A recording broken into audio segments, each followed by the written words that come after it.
Okay, Steve, boogity boogity, pull them belts tight. Here we go. Green Flag Racing Speed Weeks 2002. On the Speed Channel, pace car is off. Larry Caudle, the veteran, 52 years old, will lead him to the green. And the green flag is unfurled for the first time in 2002. Larry, how long will it take him to get up to speed? It'll take them about a full lap before they're at full speed. Again, being in a pack, drafting will help them get the speed, but running side by side like they're doing right here, right now in turn 1 and 2 actually hurts the speed of the cars. Still running side by side, nose to tail, as we go on board with Kelly Sutton. You know, great story here, Kelly Sutton. You see her sponsor, Team Capaxone. That's a prescription drug. She has multiple sclerosis. Larry, she says, I'm not going to let it get me down. It's called relapsing, remitting MS. She's out there racing. She is a determined individual. Now, if I'm a crew chief for one of these Goody's Dash cars, and Jeff Hammond may agree or disagree, what I'm telling my guy, let's let it settle down. We don't want to let the leaders get too far out there, but we know everybody has to make a pit stop. We need to watch some laps wind down. You know, Larry, one of the most critical elements here, we heard in the drivers' meeting, NASCAR official David Hoots telling the spotters, they're up on the roof, keep calm, you keep calm, keep the driver calm. Well, a calm spotter is a calm driver, and they actually had a spotters meeting. Normally they just have a driver crew chief meeting, but they had a spotters meeting telling those guys, listen, you're up there for a reason, but you're not up there to drive the car for these drivers. 3 wide as they come through the tri-oval. Oh, looks like they want to make them 4 wide, Larry. We're getting a report that the 06 Angie Wilson, she started up in the 9th position. She may have a tire going down. You see how those cars are bottoming out there? You see sparks, that's because they're trying to run them so soft. The closer you can keep them to the ground in the corners and the straightaway, the faster they'll go. There's Angie in the 06. The 37 is 4-time series champion Robert Huffman. He's in a Toyota. 7 car is Wayne Edwards.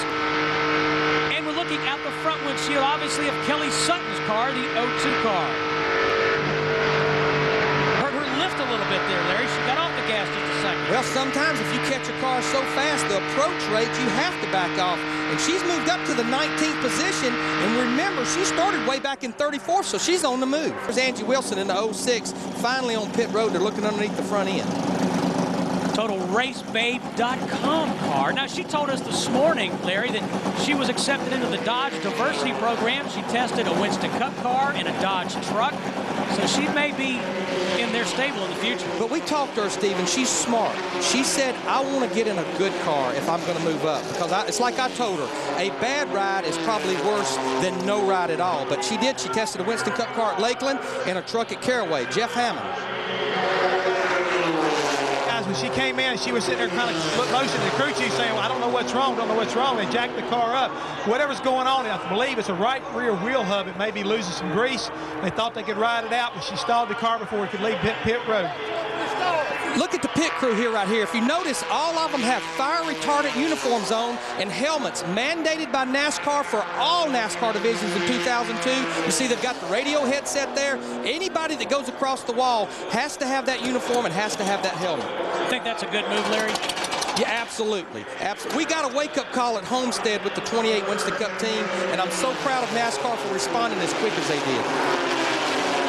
Well, looks like Angie Wilson won't be with us at the end of 60 laps, 150 miles. Tough break for her. And they're hoping that Barry's experience will help Kelly Sutton. As you said, she's going to run for Rookie of the Year. Well, and again, it's just like the team concept. He has 2 race cars that's going to run the full season. No different. There's strength in numbers in Goody's Dash. And we got a trouble right here.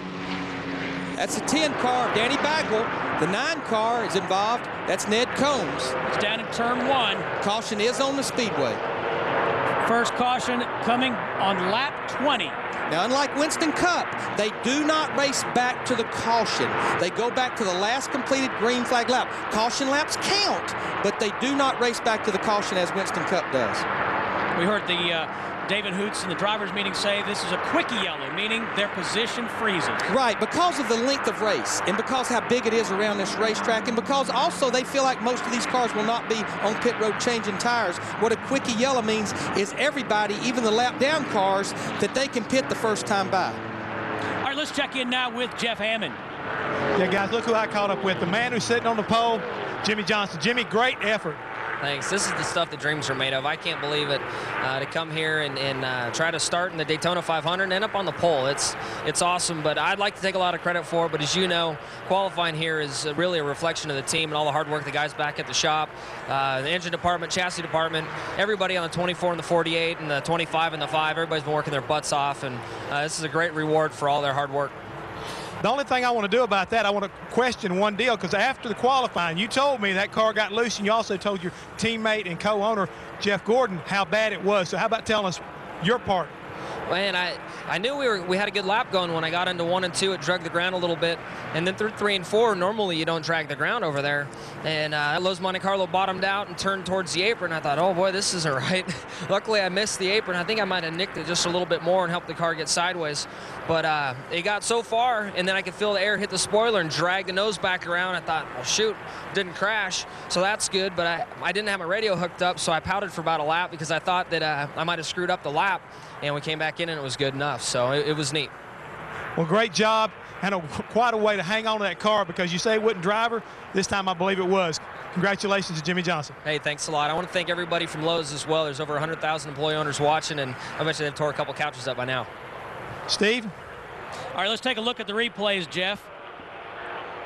Trouble down. You see a lot of smoke in turn 1. Looked like the black car right there, the 10 car. He got into the back of the 9 car. The 10 car's Danny Bagwell. Looked like he may have got into the back of Ned Combs going down into turn 1 again. And all the cars are on pit road right here. We kind of speculated this, said a lot of them could not go to that lap 30. This is a chance to come in and top these fuel tanks off. This pit stop could be critical for these guys.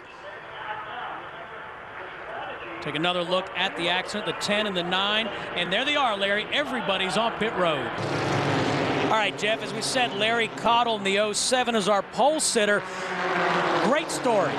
He's a Vietnam War veteran. After the events of 9/11, September 11th, he went online to see if he could reconnect, as we're on board with him, with some of his Vietnam buddies. I mean, he told us the story, Steve, and it's just phenomenal to know how he pursued trying to find someone that he was in the war with at Vietnam, and you met him this morning.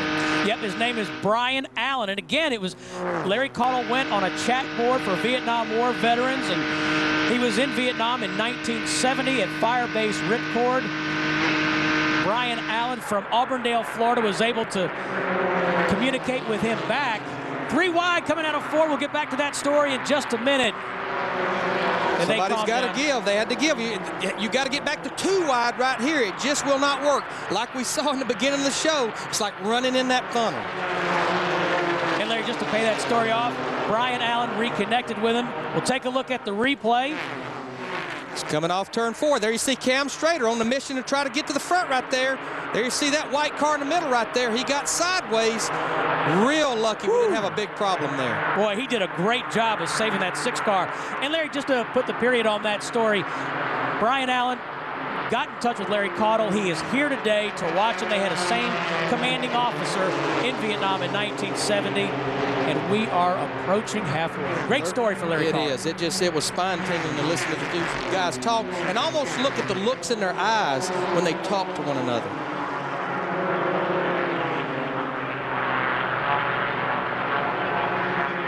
Sixth car there of Cam Strader trying to work his way up through the field. He's up to the 14th position now, Larry. Well, again, still plenty of time. Still have to believe that most of these cars, they have to make another pit stop. So he knows he's got to keep going forward, but he has to use patience. We're past the halfway mark here at the Daytona International Speedway. It's the Daytona USA 150 on the Speed Channel.